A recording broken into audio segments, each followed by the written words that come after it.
शिष्य, आज्ञा गुरुदेव। यज्ञशाला में अग्नि प्रज्वलित करो। जो आज्ञा गुरुदेव।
इस बार तुम्हारी एक ना चलेगी देवराज। मेरी शक्ति मेरे शिष्य की हर पल रक्षा करती रहेगी। तुम उसकी तपस्या कदापि भंग नहीं कर सकते, कदापि नहीं। कोई शक्ति के आधु और उसके पुत्र की रक्षा कर रही है। अब तो एक ही उपाय रह गया है।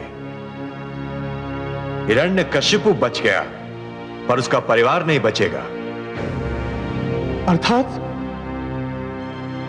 अर्थात ये कि उसकी पत्नी केआदु पुत्र को जन्म देने वाली है।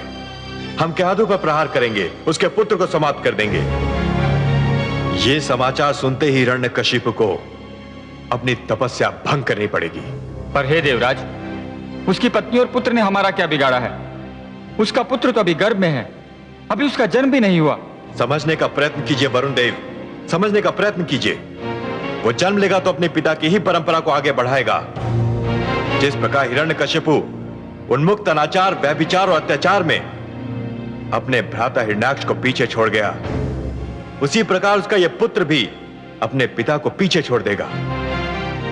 और हमें तो यूं भी हिरण्यकशिपु के पूरे वंश को समाप्त करना है। तो फिर देवराज, अब हमारे लिए क्या आदेश है? अग्निदेव, आप वहां पहुंचे जहां कयाधु है और उस पर ऐसा अग्नि बाण मारिए कि शिशु गर्भ में ही दम तोड़ दे। जाइए, इस कार्य में विलंब न हो। जो आगे देवराज।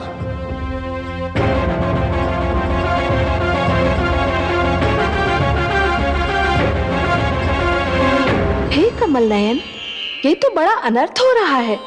माना कि असुर हिरण्यकश्यपु मानसिक संतुलन खो बैठा है। उसने मानव लोक में आतंक फैला रखा है, परंतु इसके उत्तर में किसी बालक से जन्म लेने का अधिकार ही छीन लेना, किसी माता के गर्भ को छलनी कर देना तो घोर अन्याय है, अत्याचार है, नृशंसता है। मैं आपसे सर्वथा सहमत हूं महादेवी। अत्याचार का उत्तर अत्याचार से देना बिल्कुल वैसा ही है जैसे अग्नि को अग्नि से बुझाने का प्रयास करना। अत्याचार का दंड अवश्य देना चाहिए, पर केवल अत्याचारी को, पापी को, उसके परिवार के सदस्यों को नहीं। और ऐसे सदस्य को तो कदापि नहीं जिसने अभी जन्म ही न लिया हो, जिसे अपने पिता के पाप का ज्ञान ही न हो। हे कमल नयन, मेरी समझ में नहीं आ रहा कि मैं क्या करूं। एक और कयाधु की कोख में पलते बालक को लेकर मैं चिंतित हूं, तो दूसरी ओर निर्दोष मानवों पर हो रहे अत्याचार को देखकर मैं व्याकुल हूं। मैं आपका दुख समझता हूं महादेवी। यदि ऐसी स्थिति बन जाए कि दो परस्पर विरोधी गुटों की लड़ाई में दोनों ही पक्षों के केवल निर्दोष और असहाय तत्व ही अत्याचार और आतंक के लक्ष्य बन जाएं, तो हर उदार मन तड़प उठता है। फिर आपके पास तो मां का हृदय है। हिरण्यकश्यपु और देवराज दोनों ही अनुचित कार्य कर रहे हैं और उन्हें एक साथ केवल आप ही रोक सकते हैं। देवराज उस मां के गर्भ में पल रहे बालक को कुछ भी क्षति नहीं पहुंचा पाएंगे, मैं आपको यह वचन देता हूं। और हिरण्यकश्यपु का आतंक, उसे आप नहीं रोकेंगे? उसने तो मानवों का श्वास लेना भी दुर्लभ कर रखा है। हे महादेवी, जिस प्रकार दीपक जिस अंधकार को मिटाता है, वो अंधकार उसी के नीचे जा छुपता है, उसी प्रकार कभी कभी सत्य को असत्य के नीचे और पुण्य को पाप के नीचे ही शरण मिलती है। एक पापी सत्य को संसार से मिटाने की धुन में यह भूल जाता है कि सत्य तो वहां भी पल सकता है जहां कभी उसने सोचा ही न था। कदाचित उसके अपने घर में। मैं समझी नहीं सर्वेश्वर। असुर राज हिरण्यकशिपु ने मेरा नाम लेने वालों को समाप्त करने का प्रण किया है। उसका दंड यह है महादेवी कि मेरा सबसे बड़ा नाम लेवा उसी के घर में जन्म लेगा, उसके अभिमान को स्वयं उसका रक्त ललकारेगा। आप तो बस देखती जाइए महादेवी, उसी के बालक के रूप में एक ऐसी कहानी जन्म लेने वाली है जिसे संसार कदापि नहीं भूल पाएगा। महादेवी, जिस प्रकार विष ही विष का अंत भी करता है, उसी प्रकार असुरों के आतंक का अंत असुर पुत्र ही करेगा। उस बालक की कयाधु के गर्भ में रक्षा और हिरण्यकशिपु के आतंक का अंत दोनों ही मेरे हाथों में है, और यह दोनों कार्य मैं करूंगा। आप तो रहस्यों के रहस्य हैं, भेदों के भेद। पर अब मुझे संतोष हो गया है कि आप मेरी सारी चिंताएं अवश्य दूर कर देंगे।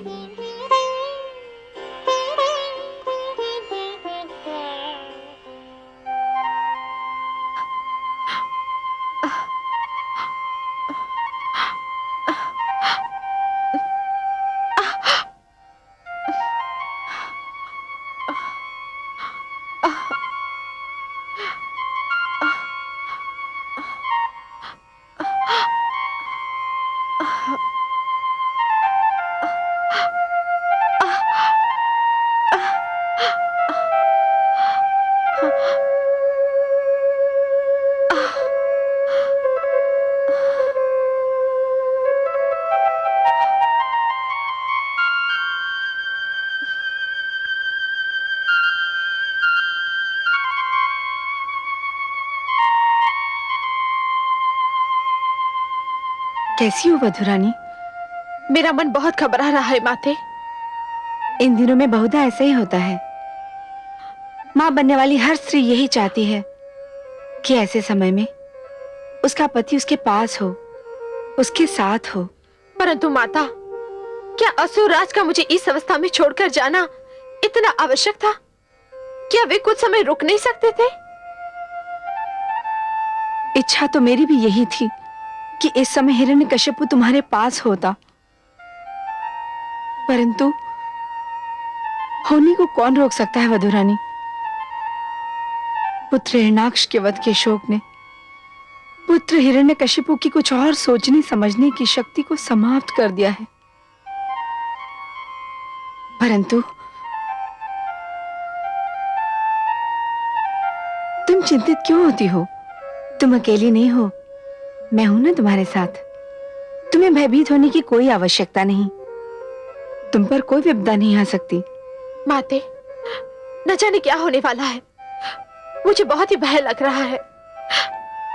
धीरज रखो वधुरानी, अब तुम विश्राम करो।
अर्थात आप असफल हो गए और कयादू के गर्भ में पलते बालक का अंत नहीं हुआ। यह तो बड़ा शुभ समाचार है। हाँ देवराज, अब तो लगता है कि वो बालक जन्म लेकर ही रहेगा। नहीं नहीं अग्निदेव, भाग्यवश हिरण्यकशिपु की तपस्या अभी समाप्त नहीं हुई है। इससे पहले कि वो अपना तप समाप्त करे, हम असुरलोक पर आक्रमण कर देंगे और उस पर अधिकार कर लेंगे। तत्पश्चात कयादू को बंदी बना लेंगे। आइए मेरे साथ।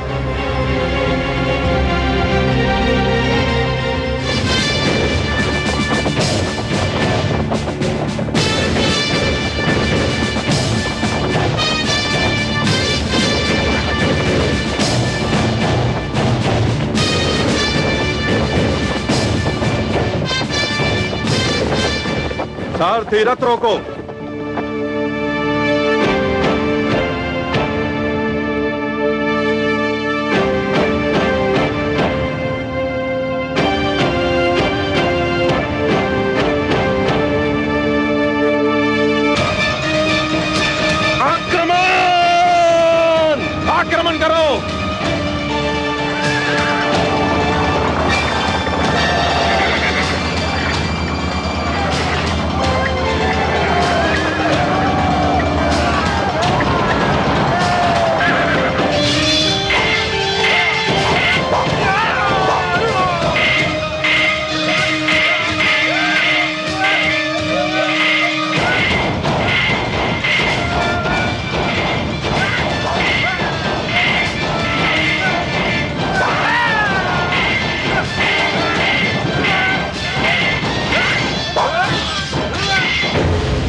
जाओ, ये महारानी कयाधु का कक्ष है। बिना आज्ञा यहां कोई भी प्रवेश नहीं कर सकता।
हट जाओ मेरे सामने से सेनापति विडाल।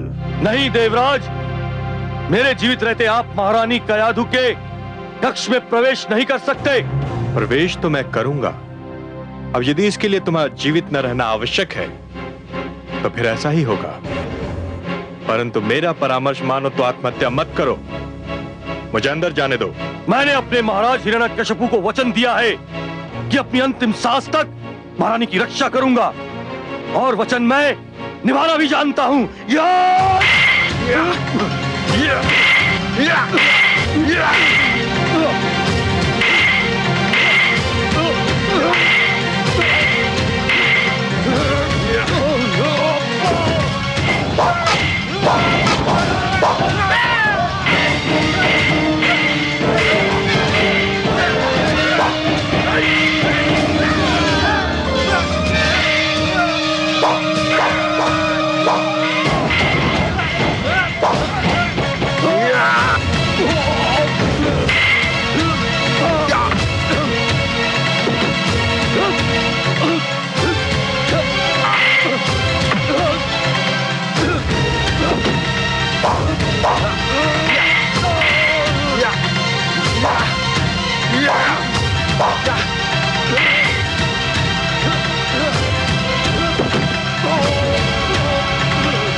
सैनिकों,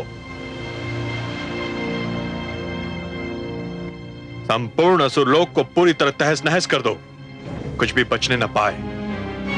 मैं महारानी कयाधु के कक्ष की ओर जा रहा हूं। ध्यान पूर्वक मेरे आदेश का विलंब पालन हो। जाओ।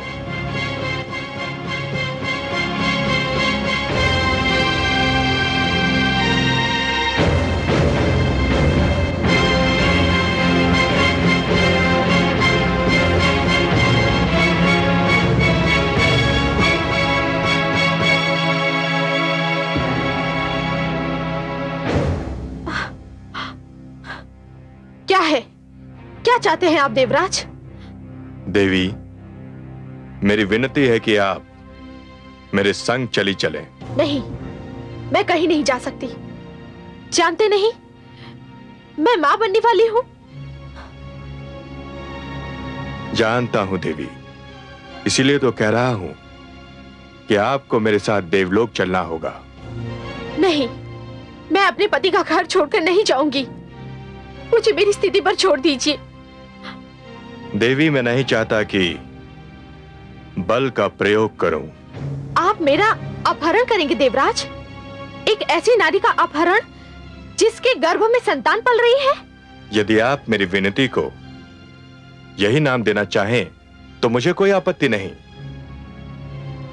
पर चलना तो होगा आपको। मुझ पर दया करे देवराज, आप तो देवता है। यदि आप भी ऐसा दुष्कर्म करेंगे तो संसार का क्या होगा? मैं तुमको इसलिए ले जाना चाहता हूं कि तुम जिसको जन्म देने वाली हो वो भेड़िए का शिशु है। भेड़िए का शिशु भी भेड़िया होता है। चलो। नहीं, नहीं। चलो।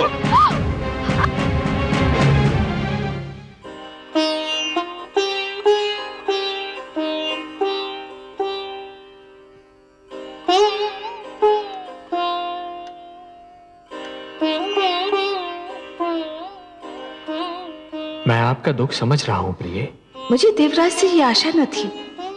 एक अबला से ये व्यवहार, और अबला भी वो जो मां बनने वाली है।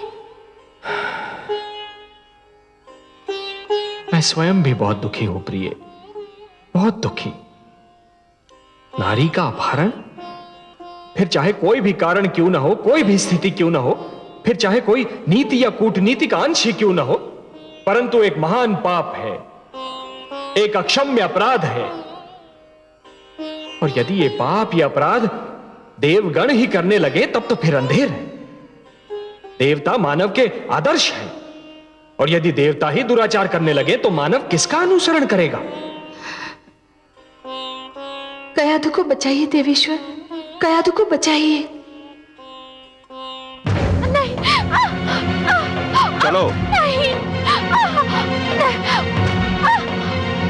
नहीं, नहीं। आओ,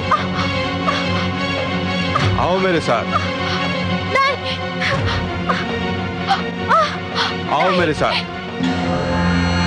नारायण नारायण। क्षमा करें देवराज, मैं कदाचित अनुचित समय पर आ गया। आप ये जो महान कार्य कर रहे हैं, इसमें संभवतः मैंने बाधा डाल दी। मुझे इसका खेद है। आप व्यंग कर रहे हैं देवर्षि। मुझ में इतना साहस कहां देवराज कि मैं आप जैसे महान व्यक्तित्व पर व्यंग करूं। आप देवताओं के राजा हैं, सबको चरित्रवान बनने, सत्य मार्ग पर चलने के उपाय बताते हैं। आप पर तो वही व्यक्ति व्यंग कर सकता है जिसे अपने प्राणों की चिंता न हो। पर मैं क्या पूछ सकता हूं देवराज कि ये आप क्या कर रहे हैं और क्यों कर रहे हैं? इस नारी के गर्भ में एक पुत्र पल रहा है। यह मां बनने वाली है। ये कोई नया समाचार नहीं है देवराज।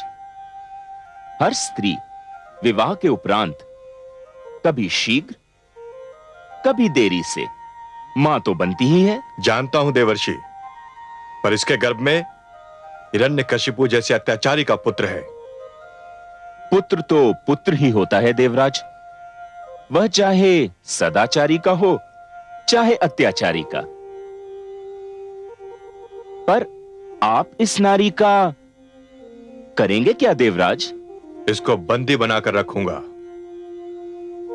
और जब यह पुत्र को जन्म देगी तो उसका वध कर दूंगा। इसलिए देवराज, क्योंकि यदि मैं आपको बधाई दूं तो इसका अर्थ यह होगा कि मैं आप में और हिरण्याक्ष में कोई अंतर नहीं समझता। उसने भी एक नारी धरती का अपहरण किया था। और यदि मैं शोक प्रकट करूं तो कहीं आप रुष्ट न हो जाएं। वैसे देवराज, आपने अग्निदेव को भेजकर कयाधु के गर्भ में पलने वाले बालक का वध करना चाहा था। उस अभियान का क्या हुआ? वो अभियान असफल हो गया। क्यों? कैसे असफल हो गया? किसी शक्ति ने उसकी रक्षा की थी। नारायण नारायण। तो आपको विश्वास है देवराज कि जिस शक्ति ने इस बालक के जन्म लेने से पहले उसकी रक्षा की थी, वह इसके जन्म लेने के उपरांत उसकी रक्षा नहीं कर पाएगी। आप कहना क्या चाहते हैं देवर्षि?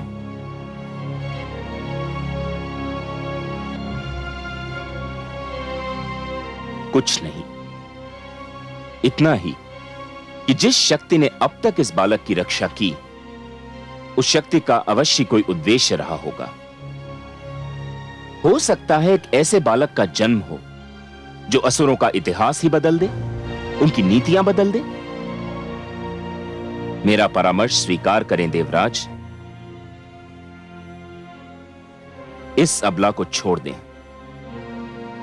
नारी का अपहरण एक घिनौना और एक अप्रिय कार्य है, फिर वह कार्य देवता के ही हाथों क्यों न हुआ हो।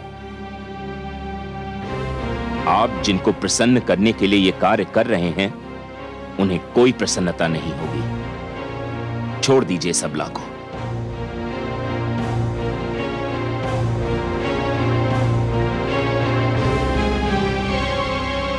कदाचित आप ठीक कह रहे हैं देवर्षि।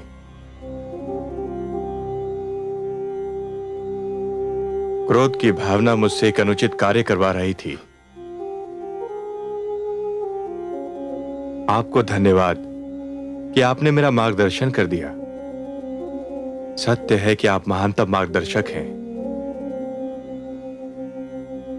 देवी, मैं आपसे क्षमा मांगता हूं। जाइए, अब आप मुक्त हैं। पर मैं कहां जाऊं देवराज?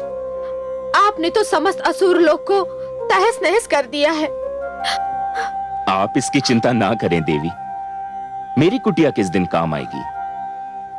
वहां राजभवन जैसा सुख तो नहीं, पर आपकी रक्षा मेरा उत्तरदायित्व होगा।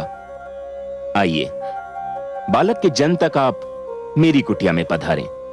आइए, चलिए।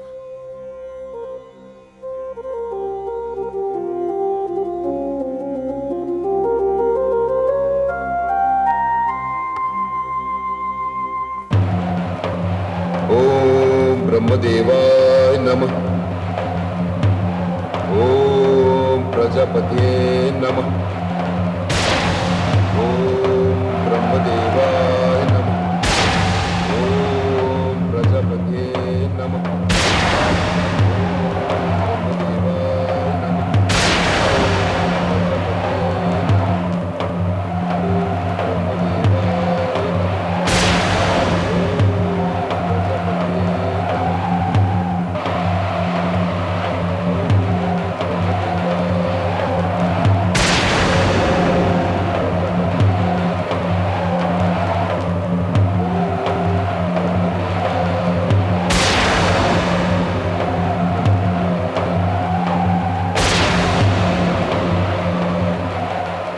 हिरण्यकशिपु मुझे पुकार रहा है, मैं क्या करूं? जाऊं या ना जाऊं? नहीं जाता हूं तो मुझ पर दोष लगेगा कि मैं अपने भक्तों की पुकार नहीं सुनता। चाहूं तो वो जाने मुझसे क्या वरदान मांगे। मैं भली भांति जानता हूं वो मुझसे जो भी मांगेगा उसका प्रयोग देवताओं के विरुद्ध ही करेगा, पर मैं उसकी अनसुनी भी तो नहीं कर सकता।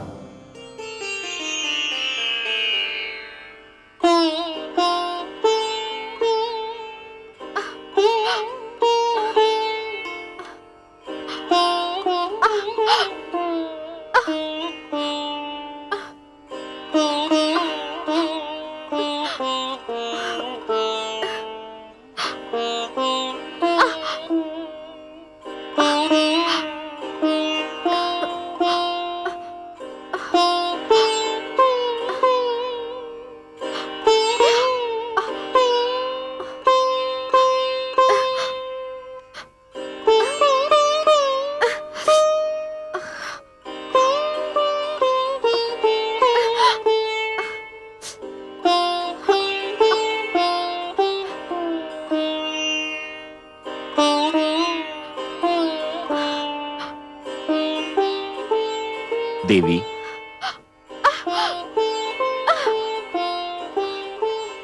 देवी ये दूध पी लें और कुछ फल ग्रहण कर लें। नहीं देवर्षि, मेरा मन कुछ भी खाने पीने को नहीं कर रहा है। देवी, मैं जानता हूं कि आप जिस अवस्था में हैं, उस अवस्था में हर स्त्री यही चाहती है कि वो अपने घर पर हो, अपनों के साथ हो। पर आप मेरी इस कुटिया को अपना ही घर समझें और मुझे भी अपना ही समझिए। ये दूध पी लीजिए। धन्यवाद देवर्षि, आपने मुझे बचाकर और मुझे यहाँ लाकर मुझ पर जो उपकार किया है उसे मैं कभी नहीं भुला पाऊंगी। परंतु वास्तव में मुझे भूख नहीं लग रही है। मैं जानता हूं देवी, आप जिस अवस्था में हैं उसमें बहुता भूख मर जाती है, किंतु गर्भवती स्त्री को अपने स्वास्थ्य का ध्यान रखना चाहिए। इस अवस्था में आहार केवल स्त्री के लिए नहीं होता है, यह आहार उसके गर्भ में पल रहे शिशु के लिए भी होता है। यह उन दोनों को शक्ति देता है, बल देता है। लीजिए देवी, पहले आप ये दूध पी लें और फिर फल ग्रहण कर लें।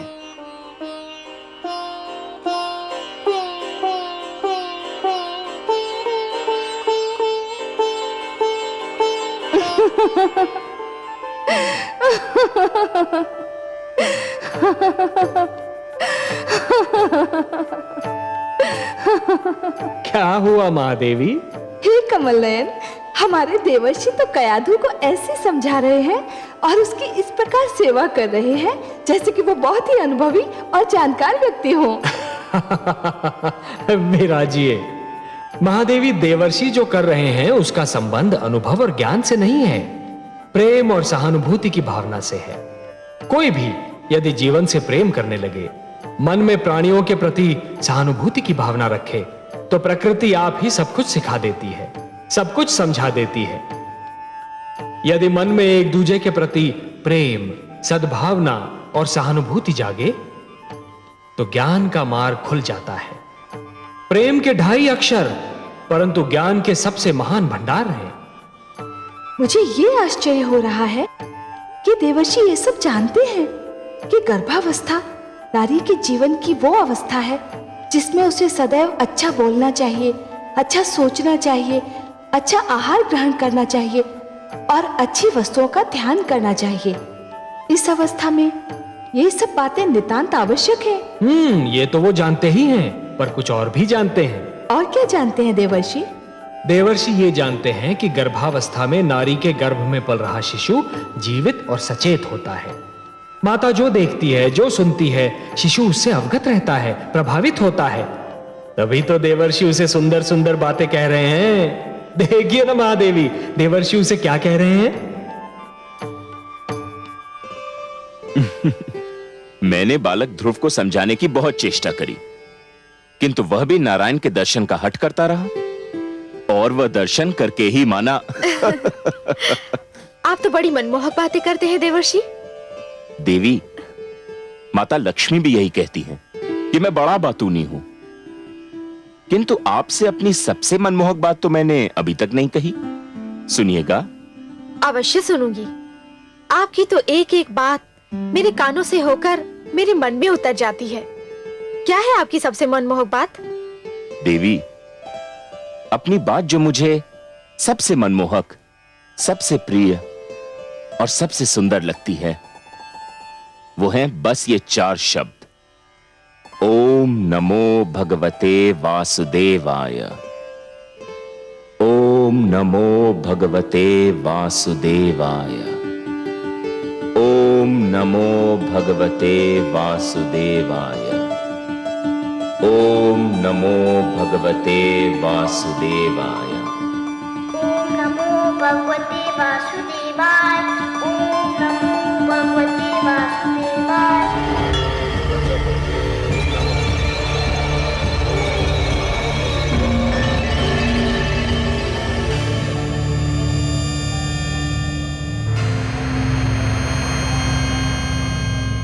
अभिवादन है सूर्यदेव।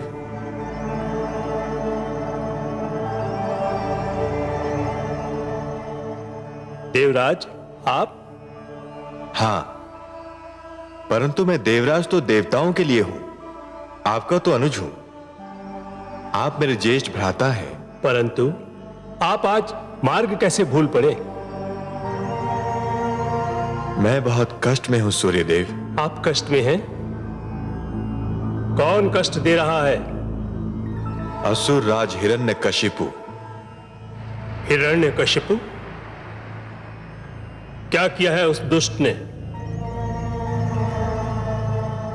वो ब्रह्मा की कृपा के लिए बड़ी घोर तपस्या कर रहा है। उसकी तपस्या का उद्देश्य हम देवताओं को परास्त करना और जगदीश्वर विष्णु से प्रतिशोध लेना है। आपको हमारी सहायता करनी होगी। तो आदेश दे, मैं क्या सेवा कर सकता हूं? वो हिमालय पर्वत पर तपस्या कर रहा है।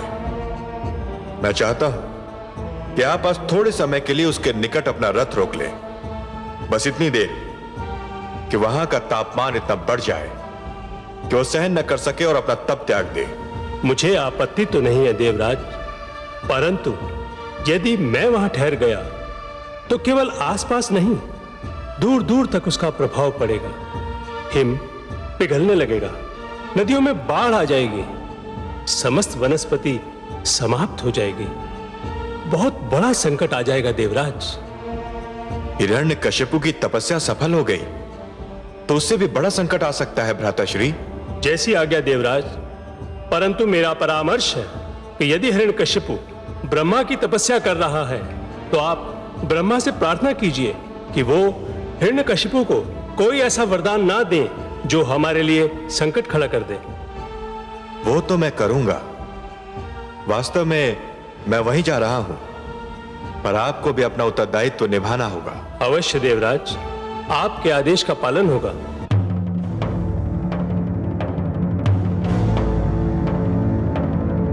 ओम ब्रह्मदेवाय नमः।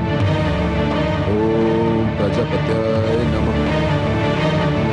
ओम ब्रह्मदेवाय नमः। ओम प्रजापत्याय नमः। ओम ब्रह्मदेवाय नमः।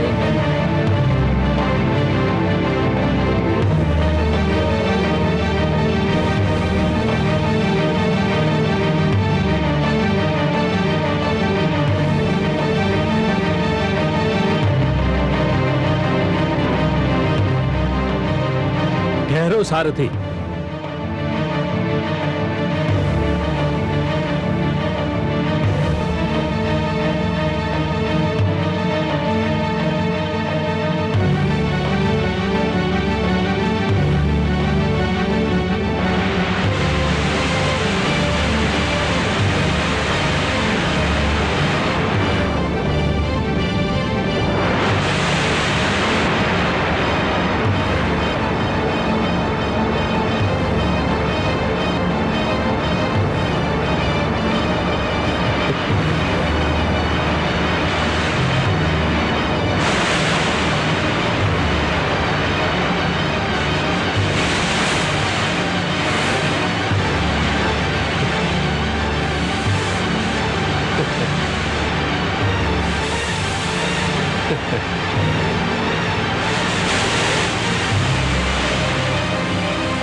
चलो सारथी।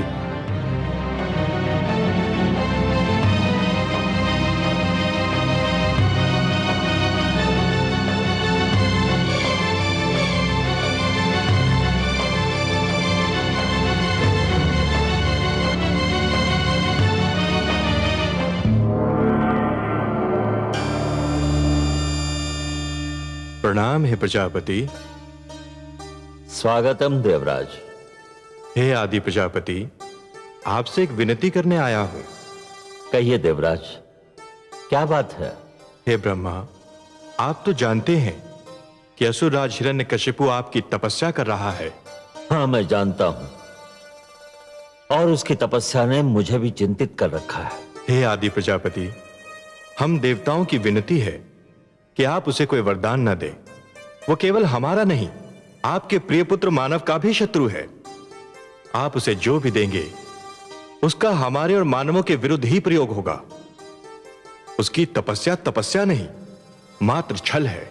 संभवतः आप जो कह रहे हैं उचित कह रहे हैं, परंतु समस्या यह है कि अभी तक तपस्या और वरदान के उद्देश्यों की परिभाषा नहीं बनी है, सीमा निर्धारित नहीं हुई है। मैं स्वयं सोचता हूं कि केवल यह ज्ञान पर्याप्त है कि कोई तपस्या कर रहा है। यह ज्ञान आवश्यक नहीं कि वह तपस्या क्यों कर रहा है। किसी की तपस्या उसके अतिरिक्त शेष सबके लिए हितकर है या कष्टदायक। पर वरदान देने वाले का उत्तरदायित्व तो इससे भी महान होना चाहिए आदि प्रजापति। निस्संदेह होना चाहिए। वरदान देने वाले के लिए भी यह आवश्यक है कि वो केवल तपस्या से प्रसन्न न हो जाए, उसे तपस्या के उद्देश्य में भी झांक कर देखना चाहिए।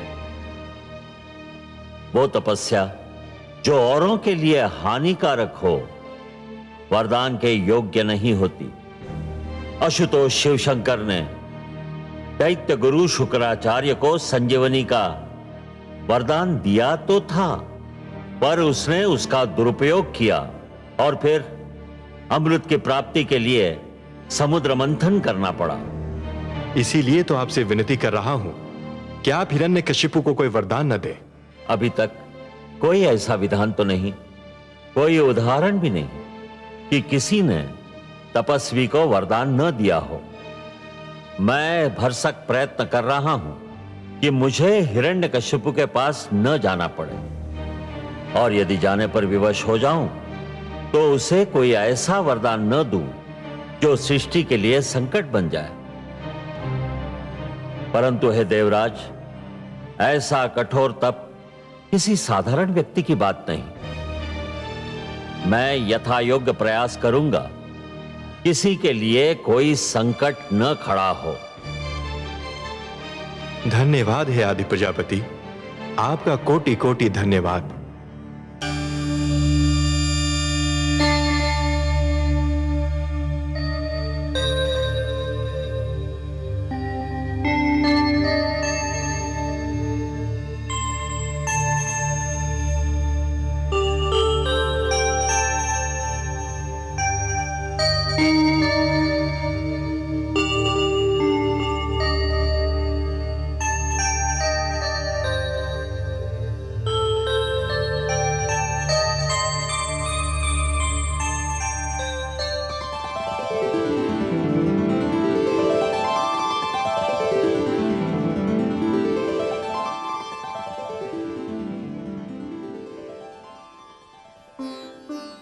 किसी बहुत बड़ी गंभीर चिंता में डूबी हुई है महादेवी। बहुत बड़ी उलझन में मन फंसा हुआ लगता है आपका। हम आपकी चिंता में भागीदार नहीं हो सकते? आपसे अपनी चिंता कौन छिपा सकता है कमल नयन? आपके सिवा किसी की उलझन कौन सुलझा सकता है? आप तो सबके हृदय की बात जान ही लेते हैं। हाँ अंतर्यामी, आपने सत्य कहा। एक अद्भुत उलझन, एक विचित्र चिंता ने मेरे मन को घेर रखा है। वही तो मैं जानना चाहता हूं और आप ही के मुख से सुनना भी चाहता हूं देवी। मैं वही सोच रही थी कमल नयन कि आपने ये कैसा रहस्य रच दिया है कि पिता और पुत्र के चरित्र में वही अंतर है जो जल और अग्नि में है, सूर्य और चंद्रमा में है, आकाश और धरती में है। पिता हिरण्यकशिपु के मुख से जो श्वास निकलती है उसमें आपके लिए अपशब्द होता है, और उसी का पुत्र अपनी माता के गर्भ में भी आपको पुकार रहा है। कितने मधुर शब्दों में आपका स्मरण कर रहा है। ये कैसा भेद है, ये कैसा रहस्य है? कोई रहस्य नहीं महादेवी, कोई भेद नहीं। हाँ, एक उद्देश्य अवश्य है। क्या उद्देश्य है आपका कमल नयन? महादेवी, मैं समस्त संसार को यह बताना चाहता हूं कि कोई भी व्यक्ति जन्म से सुर या असुर नहीं होता। उसे सुर या असुर बनाते हैं उसके कर्म, उसका चरित्र और उसकी प्रवृत्ति। हे महादेवी, जिस प्रकार वृक्ष पर उगने वाले पुष्प और फल आवश्यक नहीं कि उसी रंग के हों जिस रंग का वृक्ष है, उसी प्रकार आवश्यक नहीं कि हर पुत्र कर्मों में, चरित्र में और प्रवृत्ति में अपने पिता के समान हो। यदि कोई सुर का पुत्र दुष्कर्म करेगा तो असुर कहलाएगा, और यदि कोई असुर पुत्र चरित्रवान होगा तो सुर कहलाएगा। परंतु हे सर्वेश्वर, क्या अच्छा ना होता कि हिरण्यकशिपु का पुत्र किसी देव पुरुष के घर में जन्म लेता? हाँ? तब तो ये एक साधारण घटना बन जाती ना महादेवी। ये कहानी इतनी रुचिकर न बन पाती।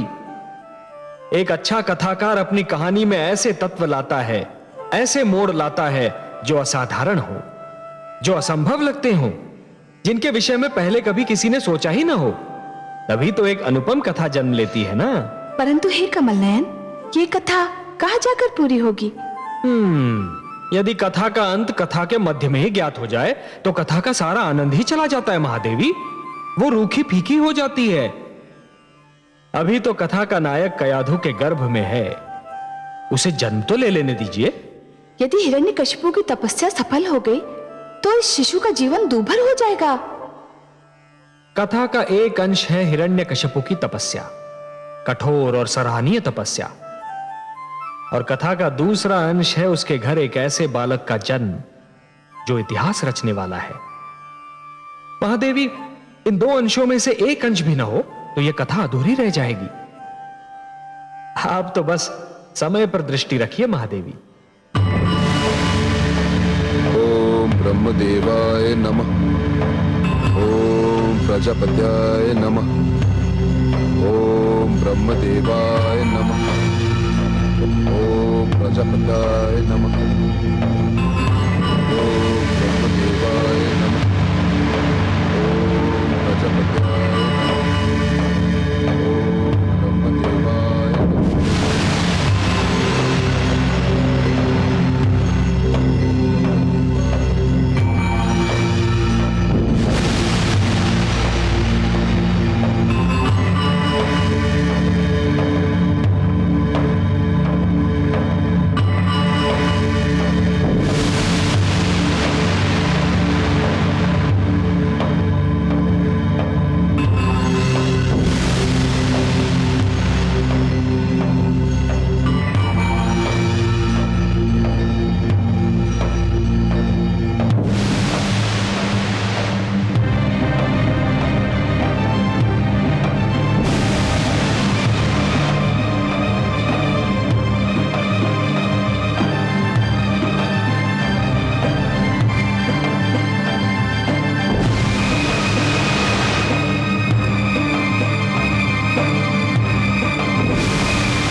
हिरण्यकशिपु, तुम्हारी तपस्या सफल हुई। नेत्र खोलो।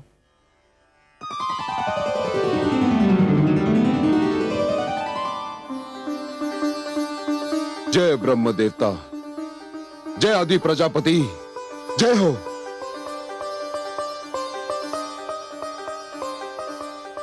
मांगो, वरदान मांगो। तुम्हारी तपस्या ने मुझे प्रसन्न कर दिया है। क्या चाहिए तुम्हें?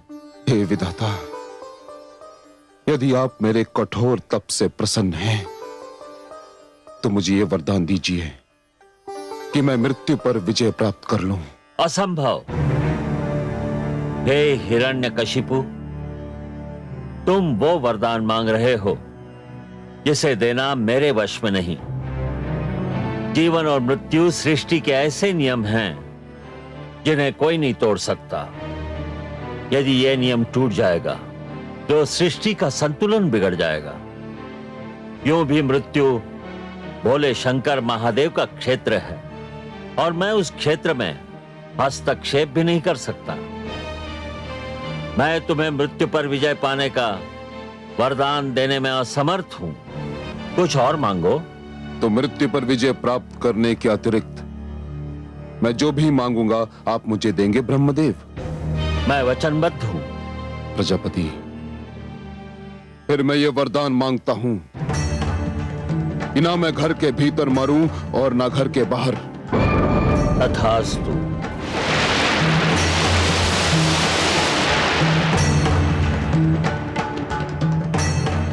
ना मैं दिन में मरूं और ना रात में। तथास्तु।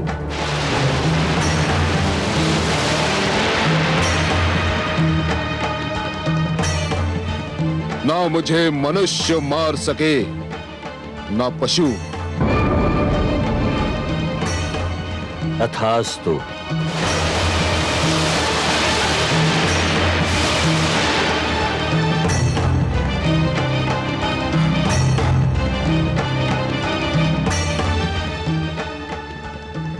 ना मैं अस्त्र से मर सकूं ना शस्त्र से। तथास्तु।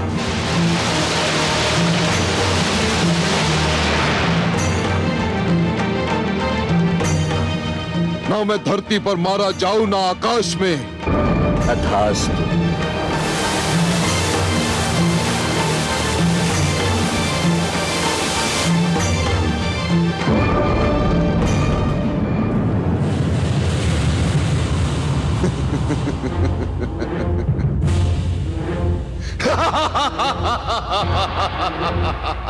विष्णु, अब तेरे दिन समाप्त हुए। यदि तू अमर है तो मैं भी नहीं मर सकता। मैंने ब्रह्मा को भरमा दिया। मैंने उन्हें अपने शब्दों के जाल में फंसाकर उनसे वही वरदान मांगा जो वो नहीं देना चाहते थे। विष्णु, अब मैं सर्वशक्तिमान हूं। सर्वशक्तिमान हिरण्यकशिपु।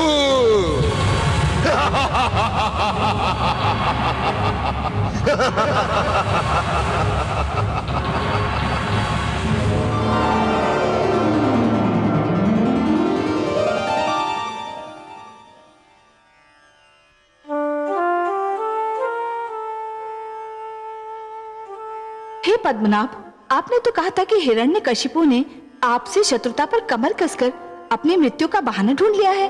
हाँ महादेवी, मैंने ऐसा ही कहा था, स्मरण है मुझे। पर उसे तो आदि प्रजापति ने ऐसा वरदान दे दिया है कि अब उसकी मृत्यु असंभव लग रही है। असंभव लग रही है देवी, असंभव है नहीं। हे महादेवी, जिस प्रकार सूर्य का उदय होता है अस्त होने के लिए, दीपक जलता है बुझने के लिए तथा पुष्प खिलता है मुरझाने के लिए, उसी प्रकार जीवन का जन्म होता है मृत्यु को पाने के लिए। केवल दो को छोड़कर सभी को मृत्यु का स्वाद तो चखना ही है। दो? वो दो कौन है जिनको मृत्यु नहीं आ सकती? एक तो स्वयं मैं, अनादि और अनंत, और दूसरी स्वयं मृत्यु। हे महादेवी, न मुझे मृत्यु आ सकती है और ना ही मृत्यु की मृत्यु संभव है, और इनके अतिरिक्त ऐसा कोई भी नहीं है जिसे एक न एक दिन मृत्यु ना आए। इसलिए आप तो निश्चिंत रहिए महादेवी, हिरण्यकशिपु को भी एक दिन मरना ही होगा। पर हे कमल नयन, उसको ब्रह्मा जी ने जो वरदान दिया वो सुना आपने? सुना महादेवी, भली भांति सुना। पर इसमें अचरज की क्या बात है? जो आवश्यकता से अधिक चतुर बनने का प्रयास करता है, अंत में सिद्ध होता है कि उससे बड़ा मूर्ख कोई न था। हिरण्यकशिपु यह भूल रहा है कि यदि उसने माता के गर्भ से जन्म लिया है तो उसे एक दिन चिता की गोद में भी सोना होगा। यह नियम न कभी टूटा है और न कभी टूटेगा। पर महादेवी, यह सब होता है अपने समय पर, और तब तक आपको भी प्रतीक्षा करनी होगी।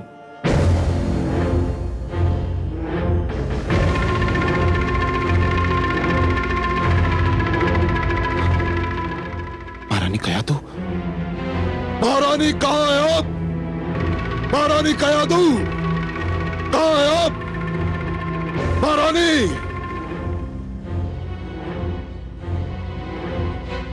ये सब क्या है? कहां है महारानी कयादू? महारानी कहां है? कहां है महारानी कयादू? उत्तर दो मेरे प्रश्न का, नहीं तो एक एक का वध कर दूंगा। बताओ कहां है महारानी कयादू? इनसे क्या पूछते हो शिष्य?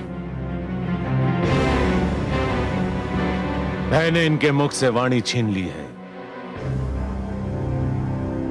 मैं तुम्हें बताता हूं कि महारानी के साथ क्या अत्याचार हुआ है। अत्याचार? मेरी महारानी पर अत्याचार? मेरी प्रिय कयादू पर अत्याचार? किस दुष्ट ने महारानी पर अत्याचार करके अपनी मृत्यु को ललकारा है गुरुदेव? किस दुष्ट ने? देवराज इंद्र ने। देवराज इंद्र ने? क्या किया उस दुष्ट ने गुरुदेव? देवराज इंद्र ने अग्निदेव को भेजकर तुम्हारे शिशु को माता के गर्भ में ही समाप्त करना चाहा। जब वो असफल हो गया तो देवराज स्वयं आया और महारानी कयादू का अपहरण कर ले गया। ले गया? अपहरण कर ले गया?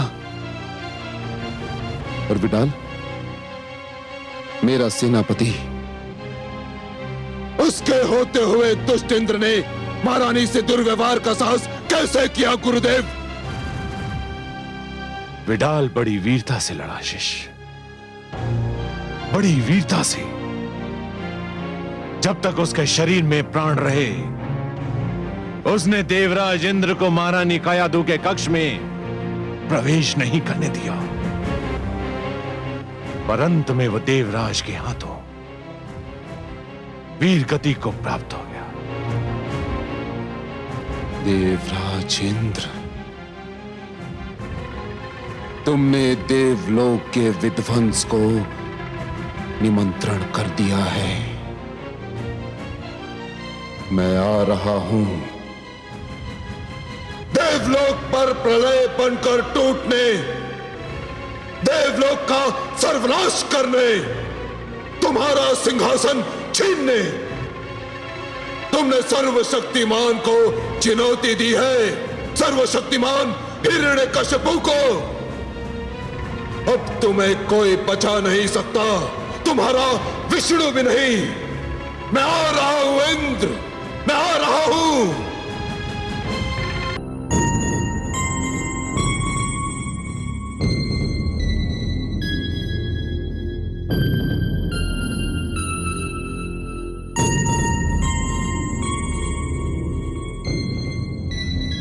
देवराज,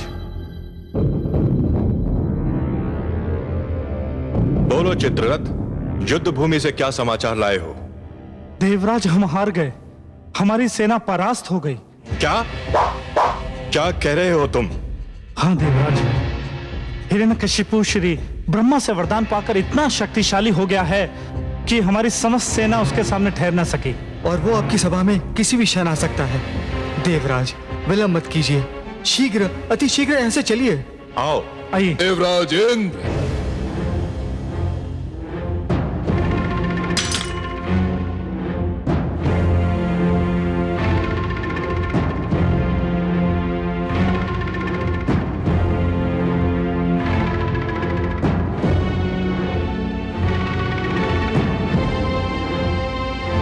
देवराज इंद्र, अपने अस्त्र फेंक दो और अपनी पराजय स्वीकार कर लो।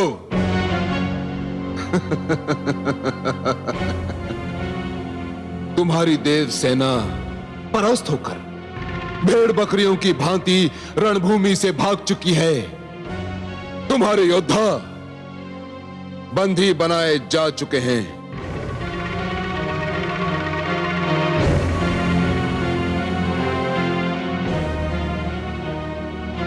तुम अब देवराज नहीं, एक दुर्बल और शक्तिहीन व्यक्ति रह गए हो। फेंक दो अपने शस्त्र।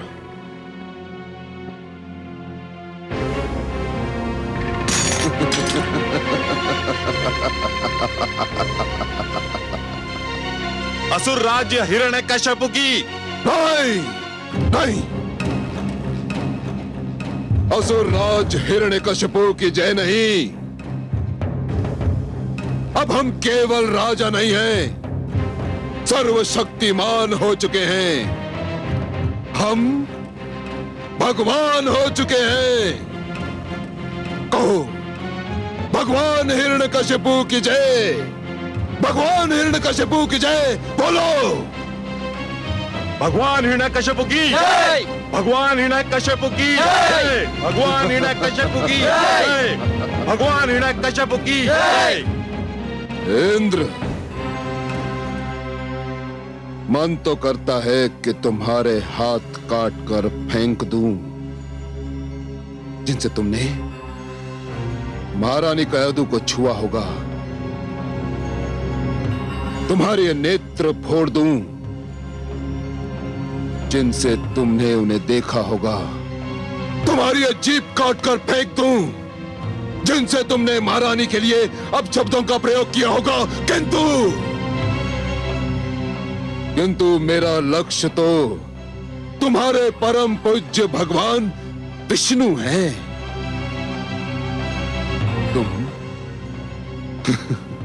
तुम तो उसके साधारण चाकर हो। तुम देवता स्वयं को श्रेष्ठ समझते हो, सब भी कहते हो। मानव तुम्हें अपना आदर्श मानता है। तुम्हें भी घमंड है अपने आचरण पर। किंतु क्या यही है तुम्हारी श्रेष्ठता? यही है तुम्हारी सभ्यता? यही है तुम्हारा आचरण कि तुमने एक ऐसी नारी का अपहरण किया जो माता बनने वाली है? धिक्कार है तुम पर, धिक्कार। तुम्हें स्वयं पर लज्जा आनी चाहिए इंद्र, लज्जा। अब बताओ कि महारानी कयादू कहां है? अन्यथा मैं इस देवलोक में आग लगा दूंगा, आग लगा दूंगा इंद्र। नारायण नारायण।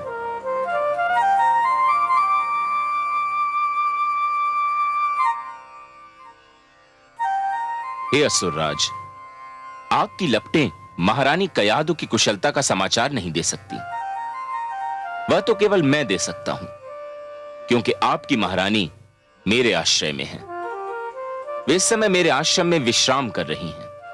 वे कुशल हैं, सुरक्षित हैं। तो आप महारानी को अपने संग क्यों नहीं लाए देवर्षि?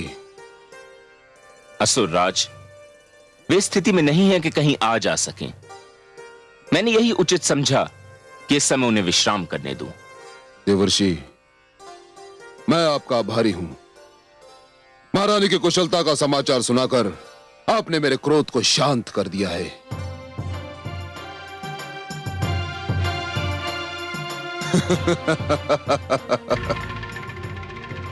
इसी सिंहासन पर बैठकर तुम स्वयं को महान समझते थे ना? इसी सिंहासन ने तुम्हें महानता प्रदान की थी ना? किंतु अब ये जान लो इंद्र कि ये सिंहासन अब मेरा है और मेरा ही रहेगा, और तुम सबको मेरी महानता के समक्ष सिर झुकाना ही होगा। सेनापति अश्वमित्र, आज्ञा भगवान। देवराज इंद्र को समस्त देवताओं सहित देवलोक की सीमाओं से बाहर निकाल दो, और इनमें से यदि कोई भी उत्पात करने की चेष्टा करे तो उसके पैरों में बेड़ियां डालकर कारागार के अंधेरों में फेंक दो। जाओ। जो आज्ञा भगवान। चलिए।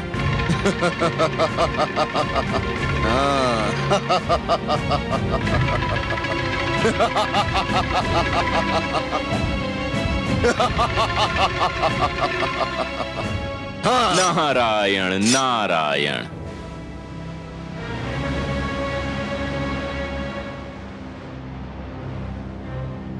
देवर्षि नारद, मुझे विष्णु के नाम से घृणा है, किंतु आपने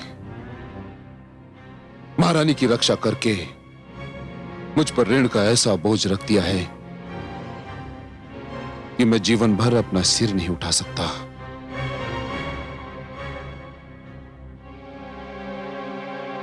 मैंने जो कुछ भी किया उसे आप ऋण न समझें असुरराज। एक गर्भवती नारी की सेवा करना तो हर एक का कर्तव्य है। महारानी कयादू के मुख पर से तो इस अवस्था में तेज की किरणें फूटती दिखती हैं।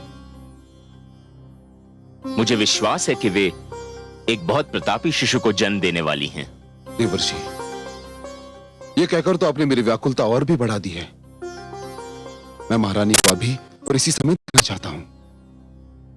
आइए। चलिए।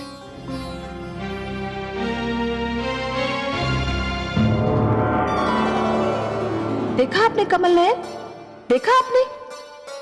दुष्ट हिरण्यकशिपु इंद्रासन पर विराजमान हो गया है। तो क्या हुआ महादेवी? अब सब उसे महान नहीं समझेंगे। इंद्रासन पर विराजमान होने वाला महान नहीं कहलाता। नहीं महादेवी, नहीं। और जो ऐसा समझेगा वो भूल करेगा। कोई व्यक्ति केवल इसलिए महान नहीं हो जाता कि उसे एक महान पद मिल गया हो, एक महान सिंहासन मिल गया हो। सिंहासन किसी को महान नहीं बनाते देवी, महान तो बनाते हैं महान कर्म। जिस प्रकार केवल पुष्प की डाली पर होने से ही कांटों में सुगंध नहीं आती, उसी प्रकार केवल किसी आसन पर बैठने से व्यक्ति महान नहीं हो जाता। हां, यदि कोई महान व्यक्ति साधारण से आसन पर भी बैठ जाए तो वो साधारण आसन महान अवश्य हो जाता है। मुझे बस इतना बता दीजिए कमल नयन कि इंद्रासन अब सदा के लिए हिरण्यकशिपु का तो नहीं हो जाएगा ना? कोई भी सिंहासन सदा के लिए किसी का नहीं होता महादेवी। हाँ, उस सिंहासन पर बैठने वाला यह प्रयास अवश्य करता है कि सिंहासन उससे कभी न छूटे, पर एक न एक दिन सिंहासन को उसे छोड़ना ही पड़ता है। अब देवराज को ही देख लीजिए, क्या उन्होंने कभी सोचा था कि इंद्रासन उन्हें छोड़ना पड़ेगा? परंतु आज उन्हें विवश होकर, अपमानित होकर इंद्रासन को छोड़ना ही पड़ा। हिरण्यकशिपु भी सदा के लिए इस सिंहासन पर कदापि नहीं रह पाएगा। पर हे कमल नयन, आज तो वो विजयी है, उसने देवताओं को भी परास्त कर दिया है। विजय और पराजय का यह क्रम तो चलता रहता है देवी, और चलता भी रहेगा। परंतु देवराज को पराजय का मुख इसलिए देखना पड़ रहा है कि उन्होंने एक नारी का अपहरण किया था, उसके गर्भ में पल रहे शिशु को मारने का प्रयत्न किया था। और ये सारे अपराध ऐसे अक्षम्य अपराध हैं महादेवी कि जिनके लिए सिंहासन छूटना और पराजय का मुख देखना तो साधारण सा दंड है। आपसे मैं सहमत हूं कमल नयन, आपके सुंदर मुख से निकलने वाले एक एक शब्द से मैं अक्षरशः सहमत हूं। देवराज को दंड मिलना ही चाहिए था। हाँ महादेवी, यही नियम है। जो जितना बड़ा अपराध करता है उतना ही बड़ा दंड पाता है। इसलिए बुद्धिमान व्यक्ति तो केवल वही है जो कोई भी कार्य करने से पहले एक बार नहीं 100 बार विचार कर ले कि उस कार्य का परिणाम क्या होगा। हे कमल नयन, मैं तो बस इतना ही जानती हूं कि आप जो कहते हैं वही सत्य है और आप जो करते हैं वही उचित होता है।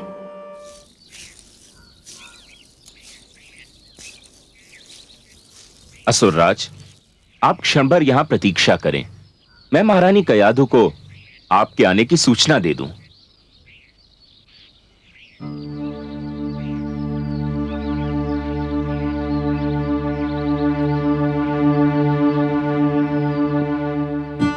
देवी कयाधु,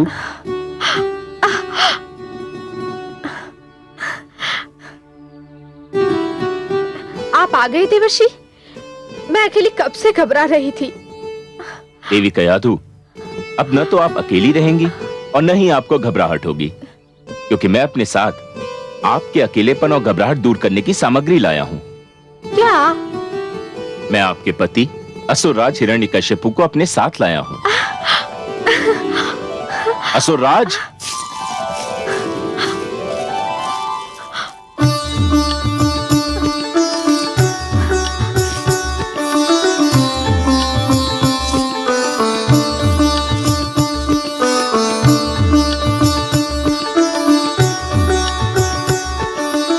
नारायण नारायण।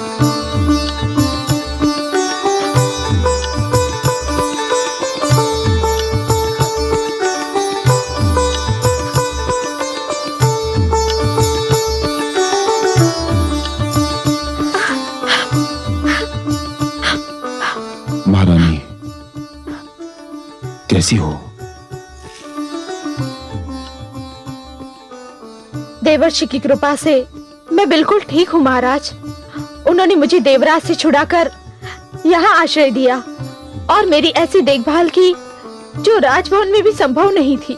महारानी, देवराज इंद्र को अपने किए का फल मिल चुका है, किंतु देवर्षि नारद के उपकार को चुकाना मेरे लिए कभी संभव नहीं होगा। उन्होंने आपको और मेरी होने वाली संतान को बचाकर मुझे जीवन भर अपना आभारी बना लिया है, किंतु अब आपको चिंता नहीं करनी चाहिए। चलिए राजभवन चलते हैं, हमारी संतान वहीं जन्म लेगी। महारानी। नहीं महाराज। क्यों? इस कुटिया में मुझे वह आनंद और स्नेह मिला है जो मुझे राजभवन में भी नहीं मिल सकता। यहाँ मैंने एक ऐसी सुरक्षा का अनुभव किया है जो मैंने अपने जीवन में कभी नहीं पाई। हे महाराज, मेरी इच्छा है कि मेरी संतान का जन्म यही हो।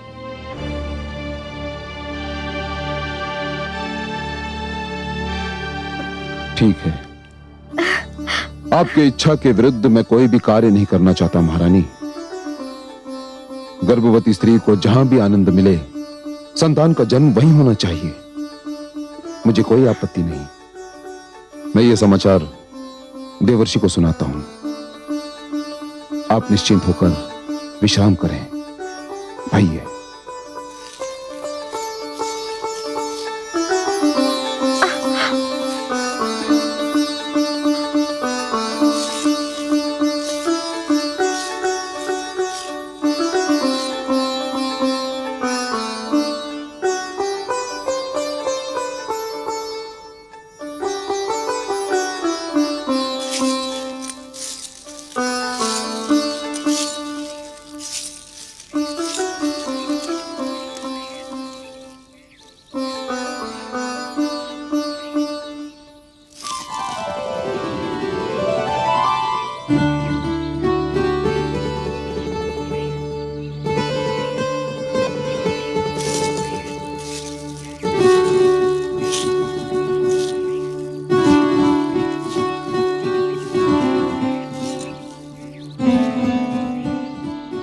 मुझे विष्णु और उसके भक्तों से अपार घृणा है। मैं ये भी जानता हूं कि आप इस सृष्टि में विष्णु के महानतम भक्त हैं, और मैं चाहते हुए भी आपसे घृणा नहीं कर पाता। आपने महारानी की रक्षा करके। बस बस असुरराज, और कुछ कहने की आवश्यकता नहीं है। आप इस बात को इतनी बार कह चुके हैं कि मुझे तो कंठस्थ हो गई है। देवर्षि, महारानी कयाधु ने पुत्र के जन्म तक आपके आश्रम में रहने की इच्छा व्यक्त की है, और मैं उनकी इच्छा के विरुद्ध उन्हें यहां से ले जाना नहीं चाहता। नारायण नारायण, बड़ा शुभ विचार है। यदि महारानी कयादु को मेरी कुटिया में सुख मिलता है तो ये तो मेरे लिए सौभाग्य की बात है असुरराज। आप चिंता न करें, मैं उनकी यथा योग्य सेवा करूंगा। मेरी कुटिया में बीतने वाला हर दिन आपकी आने वाली संतान का हर संकट दूर करेगा। तो फिर मुझे जाने की अनुमति दीजिए देवर्षि।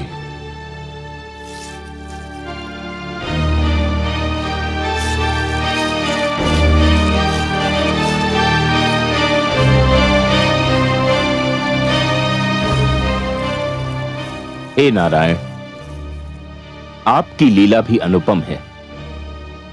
आपसे घृणा करने वाले को पता ही नहीं कि उसके अपने घर में आपका सबसे महान प्रेमी जन्म लेने वाला है। नारायण नारायण। भगवान हिरण्यकशिपु की भगवान हिरण्यकशिपु की भगवान हिरण्यकशिपु की भगवान हिरण्यकशिपु की भगवान हिरण्यकशिपु की भगवान हिरण्यकशिपु की भगवान हिरण्यकशिपु की भगवान हिरण्यकशिपु की।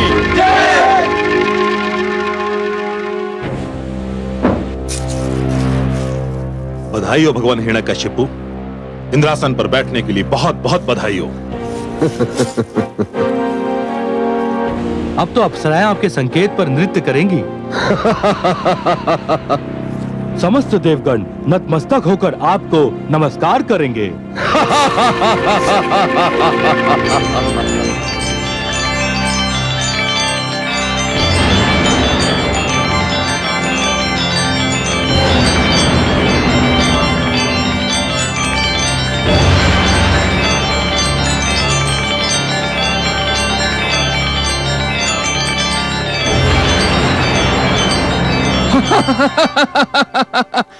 हाँ, मैं स्वरभानु हूं। विष्णु ने मेरा सिर धड़ से अलग कर दिया था, पर वो मुझे मार नहीं सका क्योंकि मैं अमृत पान कर चुका था। मेरा कटा हुआ सिर राहु बनकर और कटा हुआ धड़ केतु बनकर आज भी जीवित है और सदैव जीवित रहेगा। मेरी सभा में तुम्हारा स्वागत है स्वरभानु। धन्यवाद भगवान हिरण्यकशिपु, आपको कोटि कोटि धन्यवाद और कोटि कोटि बधाई भी। देवराज की तो वैसे कई बार पराजय हुई, पर उसकी जो पराजय आपके हाथों हुई है वो अपना कोई उदाहरण नहीं रखती है। ऐसी करारी पराजय तो दानवराज कालकेतु भी उसे नहीं दे पाए थे।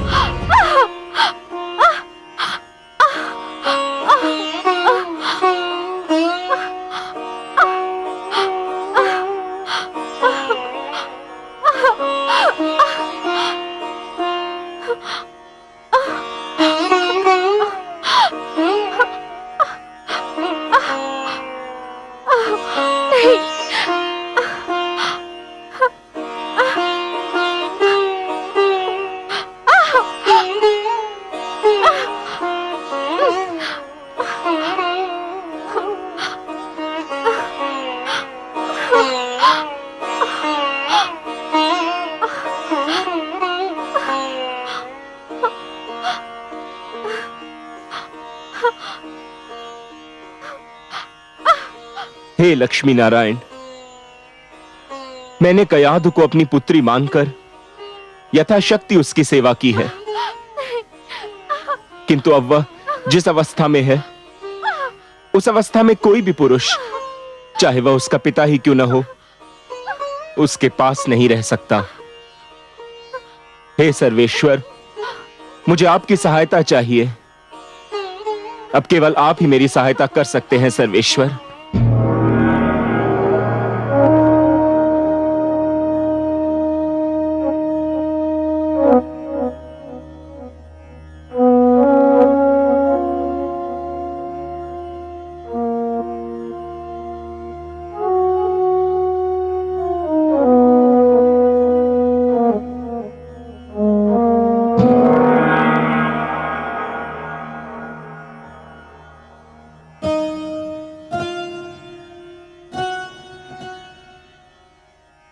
हे योग माया, आप देवर्षि के आश्रम में जाइए। महारानी कयाधु प्रसव पीड़ा की अवस्था में आ गई हैं। उनकी देखभाल का कार्यभार मैं आपको सौंपता हूं। जो आज्ञा त्रिलोकीनाथ।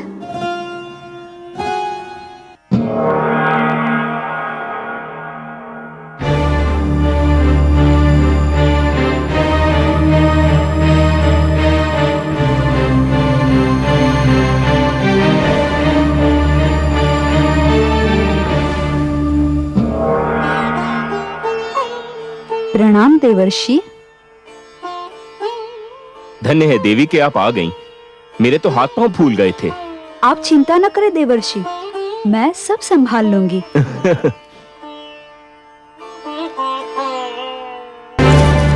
कौन है ये मानव और कौन है ये स्त्री?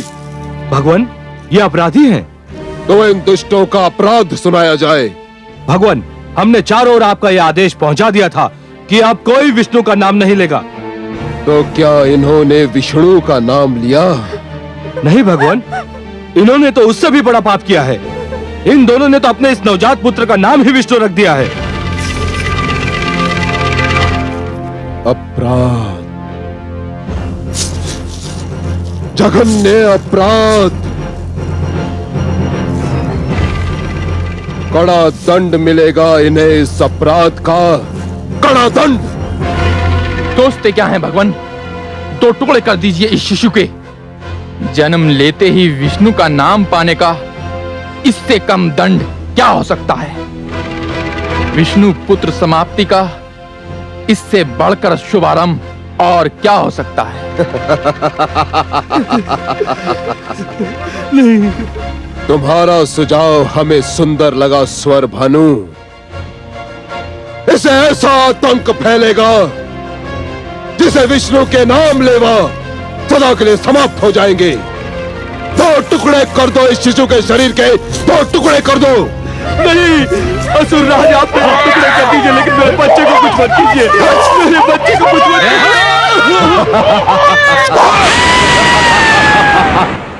हे कमल नयन, क्या हो रहा है संसार में? शक्ति और सत्ता पाकर रक्त की प्यास इतनी क्यों बढ़ जाती है? अहंकार बुद्धि को कैसे भ्रष्ट कर देता है? निष्ठुरता मन में कैसे वास कर लेती है? देखिए ना, हिरण्यकशिपु ने एक छोटे से बालक के निर्दयता से केवल इसलिए टुकड़े टुकड़े कर दिए कि उसका नाम आपके नाम जैसा था। क्या किसी का नाम भी उसके वध का कारण बन सकता है? निस्संदेह ये क्रूरता है महादेवी, निस्संदेह ये क्रूरता है।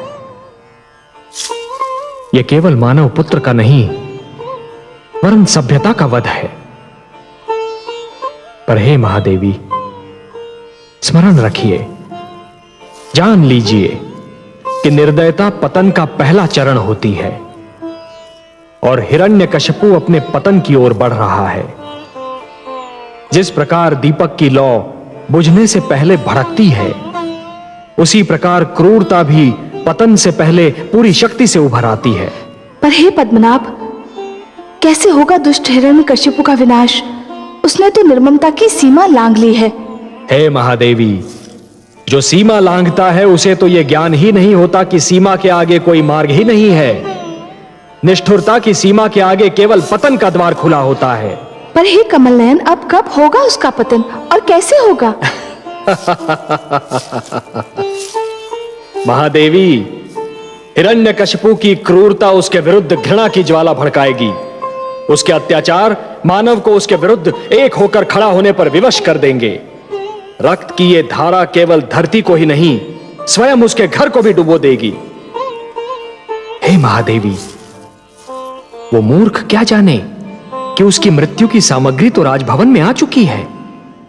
जिस पुत्र प्रहलाद को वो मेरा सबसे महान शत्रु बनाना चाहता है, वही प्रहलाद उसके अहंकार का सर्वनाश कर देगा।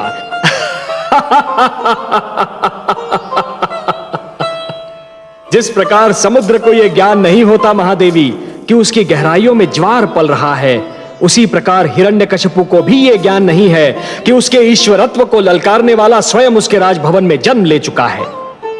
महादेवी, यह कथा बहुत रोचक है। महादेवी, यह कथा बहुत रोचक है और इसका हर मोड़ अधिक रुचिकर होगा।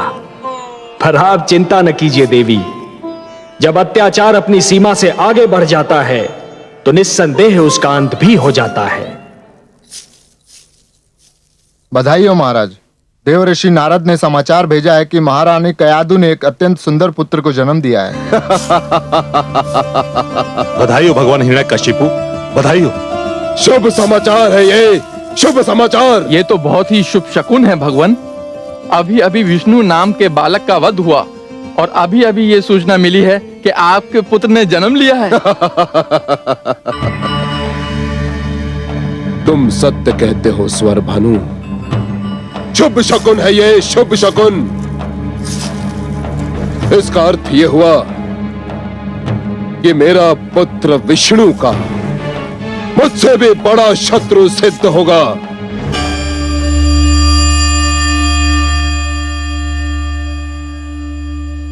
हे कमल नयन, अंधेरी रात्रि को उजाले का संदेश देने वाली सूर्य किरण सी आपकी मुस्कान, ये पतझड़ के अंत और वसंत ऋतु के आगमन की घोषणा करने वाले सुगंधित समीर की भांति आपकी मधुर मुस्कान खुला संकेत कर रही है कि सृष्टि में अवश्य कोई ऐसी घटना घटी है जिसने आपके मन को प्रसन्न कर दिया है। अहो महादेवी, अहो, हमारा कोई ऐसा संकेत नहीं जिसका भेद आप जान न पाए।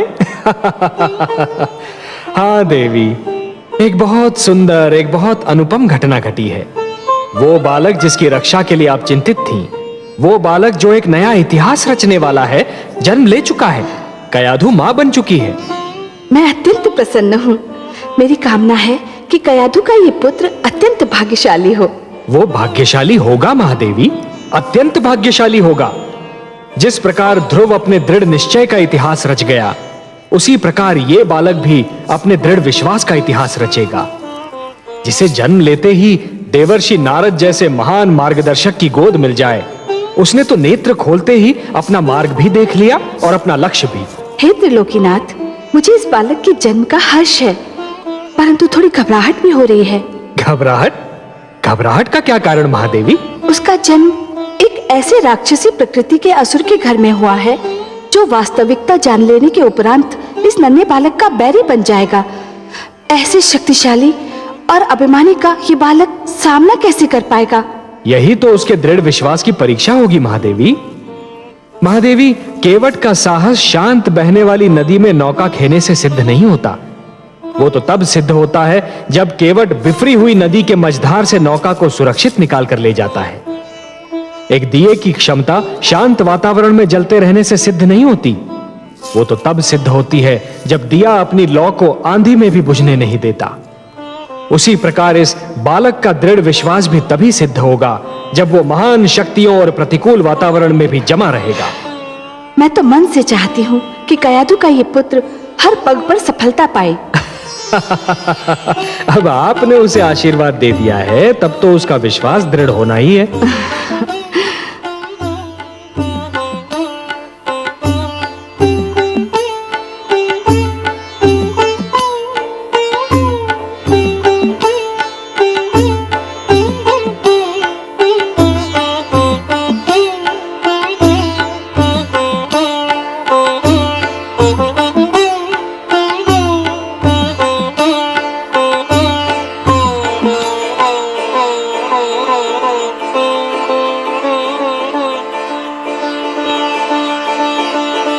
आयुष्मान भवः पुत्र। अपनी माता के गर्भ में मुझसे जो कुछ भी सुना था, सीखा था, वह स्मरण है कि भूल गए? ओम नमो भगवते वासुदेवाय। ओम नमो भगवते वासुदेवाय। बस बस पुत्र, मैं संतुष्ट हो गया। तुमने तो मेरा पूरा पाठ कंठस्थ कर लिया है। ध्यान रखना पुत्र, मैंने तुम्हें ईश्वर पर आस्था और विश्वास का मार्ग दिखाया है। यह विश्वास सृष्टि की महानतम शक्ति है। जो ईश्वर पर अडिग विश्वास रखता है, वह पर्वत से टकराए तो पर्वत झुक जाए, समुद्र से मिले तो समुद्र शांत हो जाए। सूर्य, चंद्रमा, नक्षत्र मंडल जिसकी ओर भी दृष्टि डाले, वही उसका दास हो जाए। सृष्टि का पूरा भेद ही उसकी मुट्ठी में आ जाए। कठिन को सरल और असंभव को संभव बनाना उसके बाएं हाथ का खेल होगा।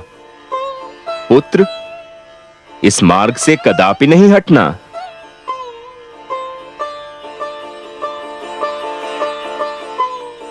लीजिए देवी, इसे इसकी माता के पास पहुंचा दीजिए।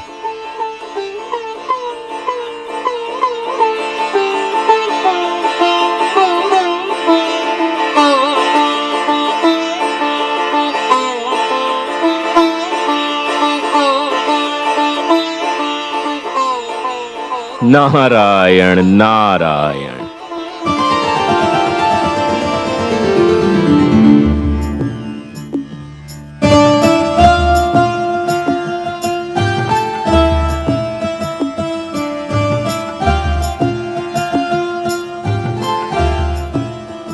देवर्षि, मेरा कार्य पूरा हो गया। मुझे विष्णुलोक लौटने की अनुमति दीजिए। मैं आपका बहुत आभारी हूं देवी कि आप आ गईं। आपने ऐसे समय पर मेरी सहायता की जब मेरी बुद्धि भी काम नहीं कर रही थी। आपको कोटि कोटि धन्यवाद।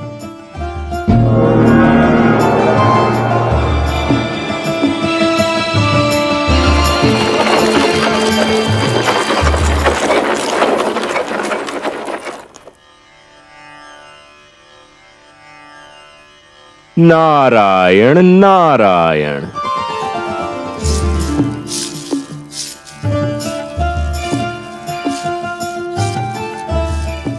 प्रणाम देवर्षि।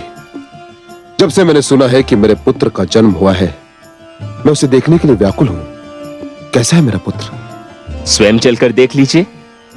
आइए। चलिए देवर्षि।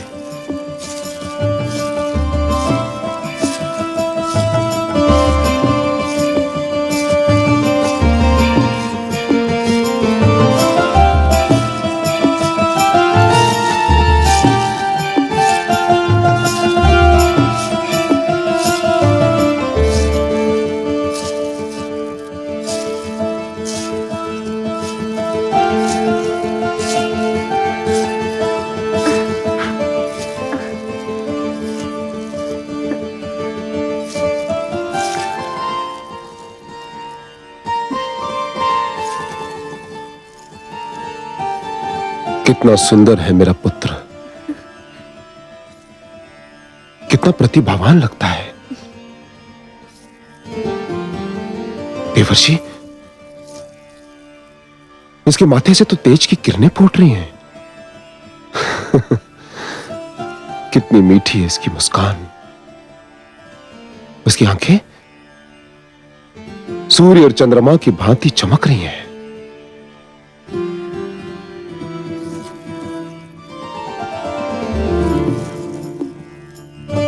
धन्यवाद महारानी। असुर वंश को इतना तेजस्वी पुत्र देने के लिए आपको कोटि कोटि धन्यवाद।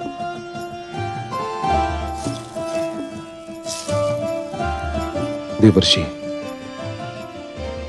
आज यदि मेरा पुत्र सुरक्षित है तो केवल आपकी कृपा के कारण। असुरराज, मेरी कृपा आपको इसलिए लग रही है क्योंकि मैंने जो कुछ भी किया वो आपने देख लिया।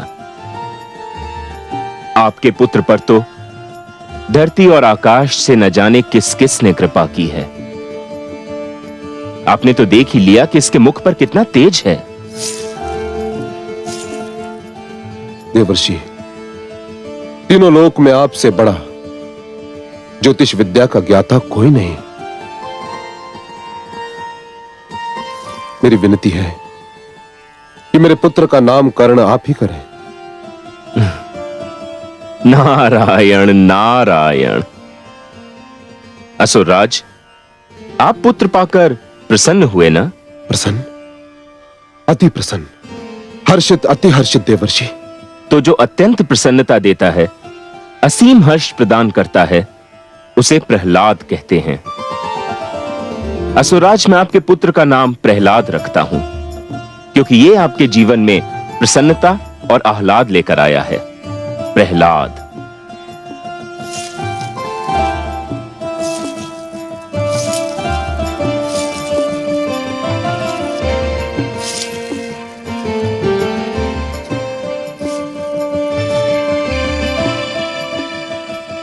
देवर्षि, बहुत सुंदर नाम सोचा है आपने,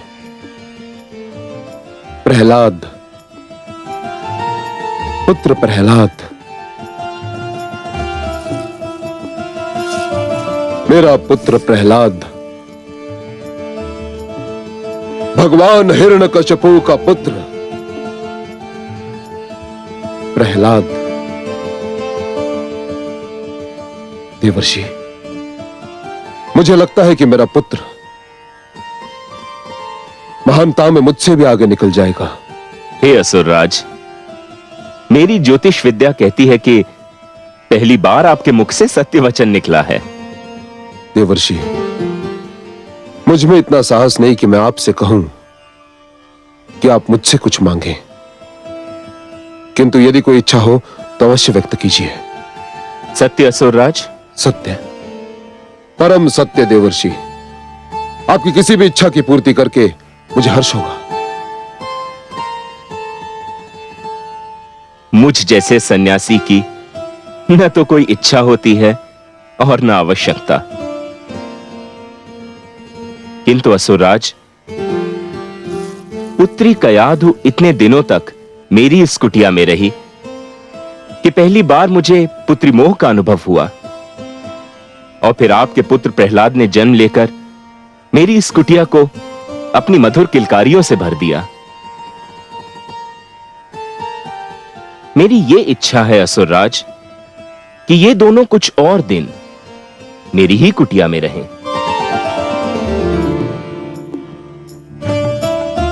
आपने तो मेरे मन की बात कह दी देवर्षि। मेरी भी इच्छा थी कि मैं और मेरा पुत्र आप ही के साथ रहें। मुझे तो देवर्षि की कुटिया स्वर्ग के समान लगती है। देवर्षि, मैं आपकी इच्छा की पूर्ति के लिए वचनबद्ध हूं। अपने पुत्र से दूर रहना मेरे लिए संभव नहीं, किंतु आपके उपकारों के आगे मैं नतमस्तक हूं। मैं पुत्र प्रहलाद और महारानी को यही छोड़ जाऊंगा, और आपको मुझे एक वचन देना होगा। कहिए असुरराज, क्या चाहते हैं आप? देवर्षि, मुझे विष्णु से घृणा है, अपार घृणा, और आप विष्णु भक्ति के लिए विख्यात हैं। मुझे वचन दीजिए कि आप मेरे पुत्र के सम्मुख विष्णु का नाम कभी नहीं लेंगे देवर्षि, कभी नहीं। मुझे वचन दीजिए। असुरराज, पुत्र कयाधु और दौहित्र प्रहलाद के लिए मैं कुछ भी त्याग कर सकता हूं। मैं आपको वचन देता हूं कि मैं सब कुछ कहूंगा, किंतु आपके पुत्र के सम्मुख विष्णु शब्द का उच्चारण नहीं करूंगा। सुंदर, अति सुंदर देवर्षि।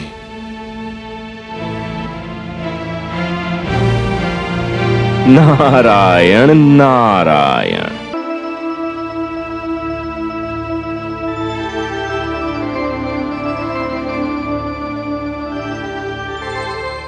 ये कैसे वचन दे दिया देवर्षि ने कि वे प्रहलाद के आगे आपका नाम भी नहीं लेंगे? कमल नयन, मुझे देवर्षि से ये आशा न थी। आश्चर्य है महादेवी कि आप देवर्षि की बात सुनकर उनसे रूठ गईं। आप तो उनसे भलीभांति परिचित हैं। बातों में उनसे कोई नहीं जीत सकता, और उनकी बातों का भेद जानना सबके वश की बात भी नहीं है। परंतु पलक झपकाए बिना इतनी बड़ी बात उन्होंने कह कैसे दी? उनके तो हर श्वास में आपका नाम छिपा होता है। होता है महादेवी, अवश्य होता है, पर हमारे देवर्षि बहुत चतुर हैं। वो ये भलीभांति जानते हैं कि जिस प्रकार सुंदरता का लोभी जब किसी मुख के सौंदर्य पर मुग्ध हो जाता है तो उसके चरित्र को जानने का प्रयास नहीं करता, उसी प्रकार एक मूर्ख शब्दों की चमक दमक में खो जाता है, उन शब्दों का अर्थ जानने की चेष्टा नहीं करता। मैं समझी नहीं कमल नयन। देवर्षि ने यही तो वचन दिया है ना देवी कि वो पुत्र प्रहलाद के सम्मुख विष्णु शब्द का उच्चारण नहीं करेंगे। हाँ सर्वेश्वर। आपने कभी उन्हें मुझे विष्णु पुकारते सुना? वो तो नित्य मुझे नारायण नारायण यही कहकर पुकारते हैं। और उन्होंने हिरण्यकश्यप को यह वचन तो नहीं दिया ना महादेवी कि वो नारायण शब्द का उच्चारण भी नहीं करेंगे। अब देखिए कि वो क्या पुष्प खिलाते हैं। सत्य ही है, देवर्षि बहुत चतुर हैं।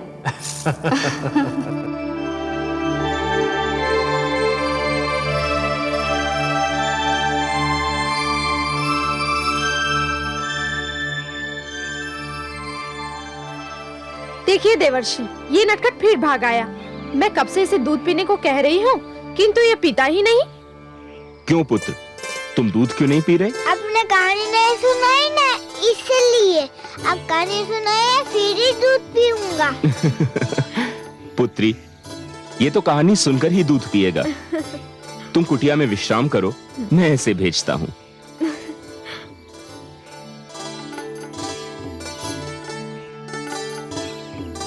अभी कहानी सुनाइए ना। सुनाता हूँ। अच्छा, तुमने वासुदेव का नाम तो सुना ही होगा। वो तो मैं ना जाने कब से सुन रहा हूँ। उनके और भी कई नाम हैं। अब तो हर समय नारायण नारायण करते रहते, वो भी तो उन्हीं का नाम है। हाँ, और उनका नाम त्रिलोकीनाथ भी है, और उनका नाम जगदीश्वर भी, और माधव भी, कमलनयन भी, लक्ष्मीपति भी। तो एक दिन उन्होंने निश्चय किया कि सृष्टि की रचना की जाए। फिर क्या किया उन्होंने? सुनाता हूँ पुत्र, सुनाता हूँ, धैर्य रखो। उन्होंने अपनी नाभि से ब्रह्मा को और अपनी भ्रिकुटी से महादेव को जन्म दिया। फिर क्या हुआ? ब्रह्मा को आदि प्रजापति भी कहते हैं। क्या कहते हैं? आदि प्रजापति। हाँ, आदि प्रजापति ने कई प्रजापतियों को जन्म दिया। उनमें से एक थे ऋषि कश्यप। उनकी संतानों में तुम आते हो। अच्छा? हाँ, और एक और प्रजापति थे जिनका नाम था दक्ष। क्या नाम था? दक्ष। हाँ, प्रजापति दक्ष की पुत्री का नाम था सती। वह देखने में बहुत सुंदर थी। महादेव शिवशंकर ने उसे देखा और उससे विवाह कर लिया। एक दिन प्रजापति दक्ष किसी बात पर शिवशंकर से रूठ गए। उन्होंने शिवशंकर को अपनी पुत्री सती के सामने बहुत बुरा भला कहा। सती को यह बात अच्छी नहीं लगी। फिर क्या किया देवी सती ने? देवी सती ने योग शक्ति से अपने अंदर अग्नि उत्पन्न की। अच्छा, फिर क्या हुआ? फिर उन्होंने अग्नि से कहा कि हे अग्नि, मुझे भस्म कर दे। फिर क्या हुआ? फिर अग्नि ने उन्हें भस्म कर दिया। तो योग शक्ति से अपने अंदर अग्नि भी उत्पन्न की जा सकती है? हाँ, और यदि कोई यह अग्नि अपने भीतर ही रोक ले तो बाहर की कोई भी अग्नि उसे जला नहीं सकती। हाँ, परंतु इसे रोका कैसे जा सकता है? सांस भीतर की ओर खींची जाए और ओम नमो नारायण जपते हुए अंदर ही रोक ली जाए तो ये शक्ति भीतरी शक्ति बन जाती है। इसे प्राणायाम कहते हैं। क्या कहते हैं? प्राणायाम। और क्या कह के सांस रोकी जाती है? ओम नमो नारायण। सुंदर, अति सुंदर। अब पुत्र, तुमने कहानी सुन ली, अब अंदर जाकर दूध पियो। आप फिर ऐसी कहानी सुनाएंगे? हाँ हाँ, अवश्य सुनाऊंगा।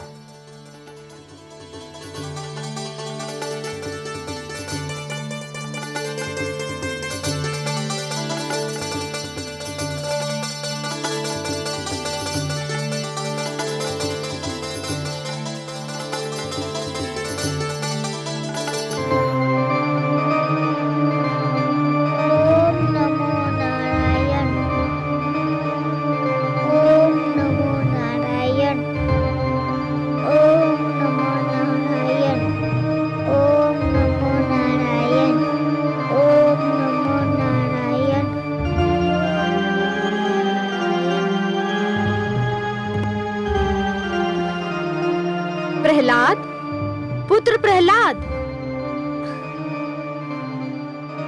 प्रहलाद, प्रहलाद, ये तो तप रहा है। प्रहलाद,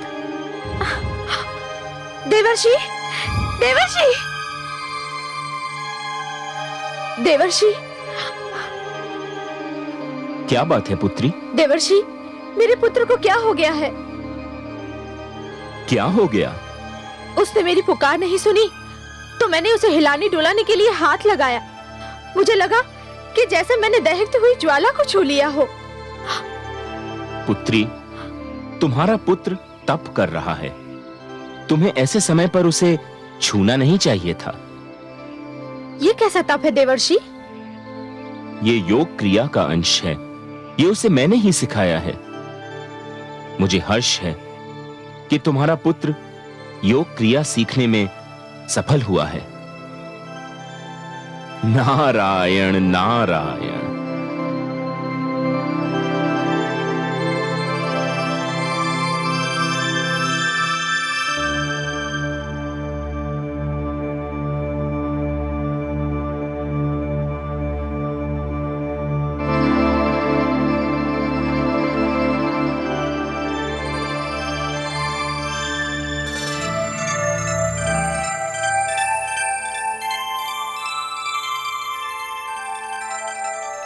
आयुष्मान भव। आओ पुत्र, बैठो।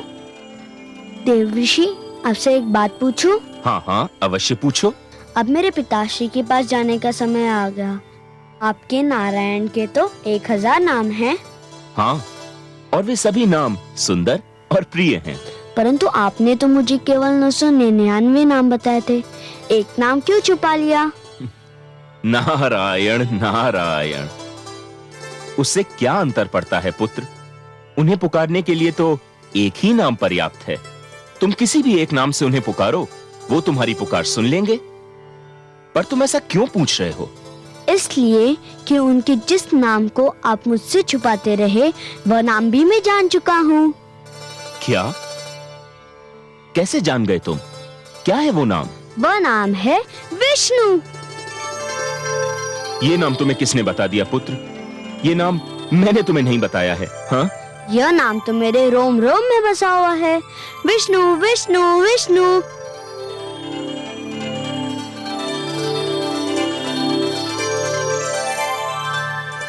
नारायण नारायण। विष्णु, संभल जाओ, अब भी समय है, संभल जाओ। मैं अकेला ही तुम्हारे लिए पर्याप्त था, किंतु अब मैं अकेला नहीं, मेरा पुत्र प्रहलाद आने वाला है। अब हम दोनों मिलकर तुम्हारा नाम इस संसार से मिटा देंगे। हम दोनों मिलकर तुमसे प्रतिशोध लेंगे।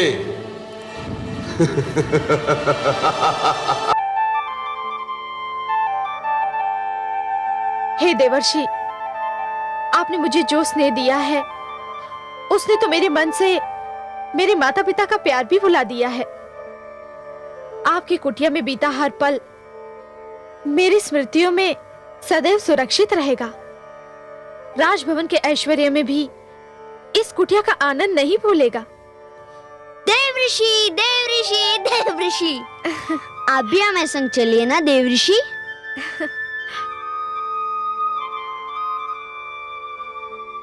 कुटिया में रहने वाले राजभवन में सुख नहीं पाते राजकुमार। तुम्हारे राजभवन में सब कुछ होगा, परंतु मेरी इस कुटिया में शांति है। वह शांति जिसके लिए राजभवन वाले भी तरसते रहते हैं। मैं तो सदैव तुम्हारे संग हूं। जब भी तुम मेरी दी हुई शिक्षा को अपने जीवन में ढालोगे, मुझे अपने संग ही पाओगे। मैं ना आपको भूल सकता हूँ, ना आपकी दी हुई शिक्षा को, परंतु आप हमारे साथ होते तो मुझे और भी आनंद मिलता, है ना माते? अवश्य पुत्र, देवर्षि साथ हो तो जीवन बहुत ही सुखद हो जाए।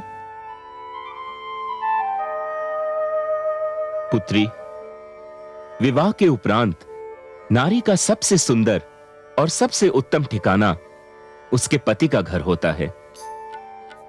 वह नारी बहुत सौभाग्यवती होती है जिसे उसके पति का घर मिल जाए। तुम पर, तुम्हारे पुत्र पर तुम्हारे पति का अधिकार है। मैं तुम्हारे पिता समान अवश्य हूं पुत्री, पर कोई भी पिता यह नहीं चाहेगा कि उसकी पुत्री अपने पति से दूर रहे। तो विदा दीजिए देवर्षि। पुत्री, मैं ठहरा सन्यासी।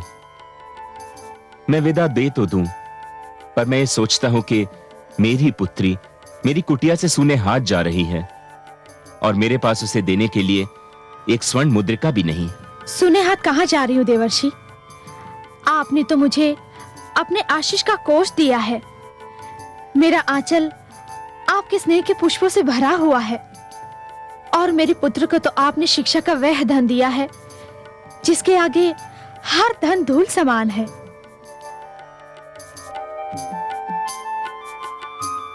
पुत्र प्रहलाद, अपने विश्वास पर अडिग रहना। इस विश्वास के मार्ग में जो भी कठिनाई आए उसे हंसकर झेलना।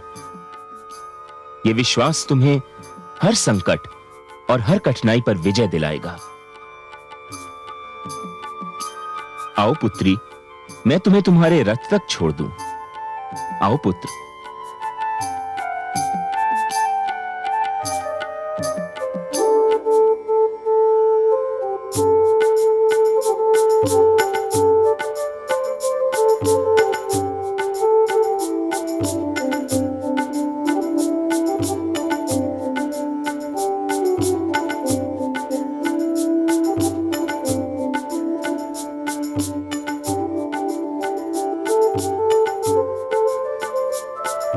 प्रणाम देवर्षि, प्रणाम महारानी, प्रणाम राजकुमार। आयुष्मान भव। अखंड सौभाग्यवती भव। आइए।